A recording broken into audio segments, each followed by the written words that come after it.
Amazon started as a very small company. It's the right business decision to experiment more. To invent, you need to experiment.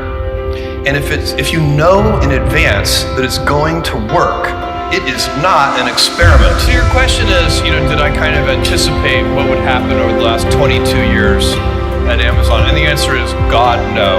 I was driving all the packages to the post office myself in my 1987 Chevy Blazer.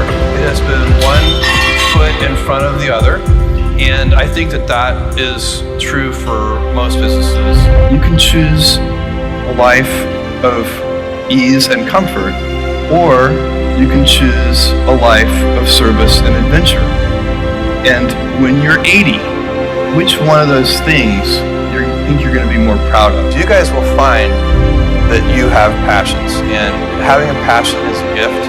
I think we all have passions, and you don't get to choose them. They pick you, but you have to be alert to them. You have to be looking for them.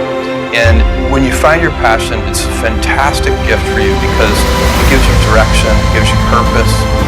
You could have a job, or you could have a career, or you could have a calling. And the best thing is to have a calling. And if you find your passion, you'll have that. And all your work won't feel like work to you. If I'm stressed about something, it's usually because I'm not doing anything about it. I find that the stress goes away the second I take the first step. If I said to you, you have a 10% chance of a 100x return, you should take that bet every time, but you're still going to be wrong 9 out of 10 times. It's going to feel bad 9 out of 10 times.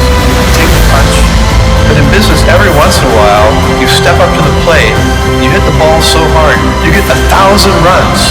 You swing for the fences, you hit more home runs, but you also strike out more. My advice on adversity and success would be to be proud not of your gifts, but of your hard work and your choices. Your choices, you choose to work hard. You choose to do hard things. Those are choices that you can be proud of.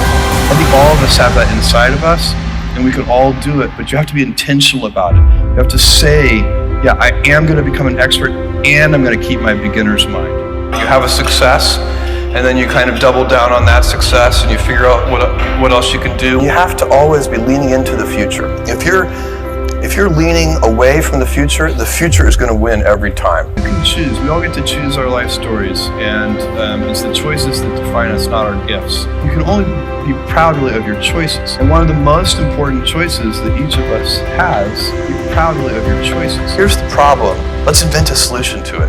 And as soon as you start doing that, I find that it turns from something that might create stress into something that creates fun.